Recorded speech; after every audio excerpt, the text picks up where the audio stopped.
tās ir neapsaimniekotas saimnieciskai darbībai atstātas zonas ap 4 līdz 10 metri, dažreiz pat vairāk platas, ap meliorācijas grāvjiem un valsts nozīmes ūdenstecēm, kas nav upes ezeri. Šajās teritorijās ir, teiksim tā, liels potenciāls uz biomasas audzēšanu. Teiksim, šies kokaugu stādījumi meliorācijas sistēma buferjoslās būtu būtiski arī no tāda aspekta, ka tie piesaistītu no lauksaimniecības zemēm un arī no meža zemēm ar noteci pārnestās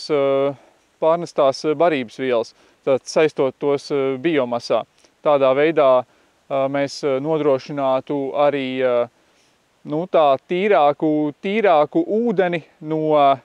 rēķinot no biogēnajiem un citiem elementiem, kas nonāk zemāk uz lielākiem ūdens objektiem, un tad tas tāda arī eitrofikāciju mazinošs process, samazinās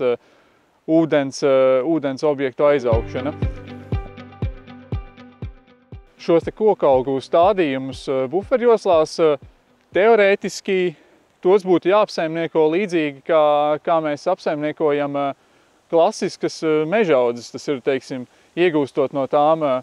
materiālu krājas kopšanas cirtē, izlases cirtē, tādā veidā izlasot ārā krājas pieaugumu un arī no kādiem lielākiem kokiem, ja buferjoslas ir uz auglīgām zemēm un augšanas apstākļi ir labi, tad būtu iespējams iegūt arī jau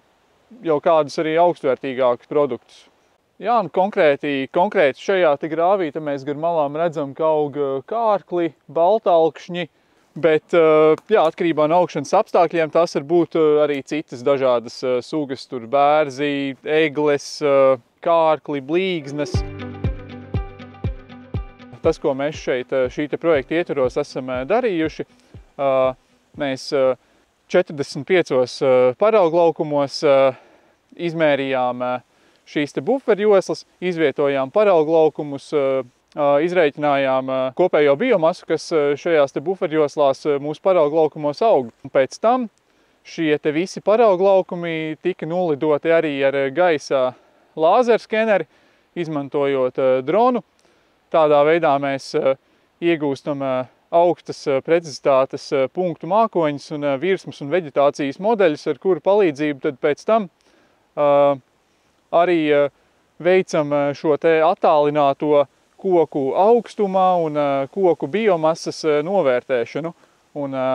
attiecīgi, ja mums ir samērīti parauglaukumi uz zemes, izmantojot klasiskās mērīšanas metodas, un tas pats ir izdarīts arī ar attālās izpētes metodēm, šajā gadījumā ar lāzerskenēšanu, tad mēs, izmantojot dažādus statistiskos modeļus, varam aprēķināt un izveidot tādus kā meliorācijas sistēmu buferjoslu biomasas novērtēšanas algoritmus, kurus tad pēc tam varētu izmantot arī citās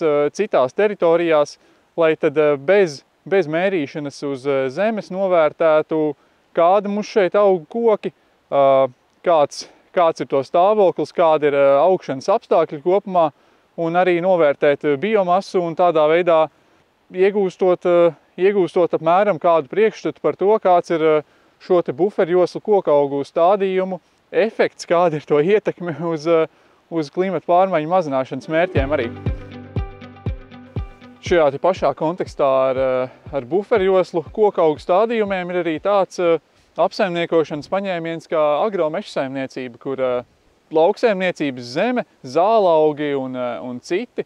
ir iespējams tos audzēt tādā kā telpiskā mijiedarbībā kopā ar daudzgadīgiem kokaugiem, kur, piemēram, teritorijā, kur iespējams šī lauksaimniecības zeme nav tik vērtīga, nav viegli apstrādājama vai tam līdzīgi, tā var būt ļoti atbilstoša kokaugu stādījumiem. Un tas izpaužas tā, ka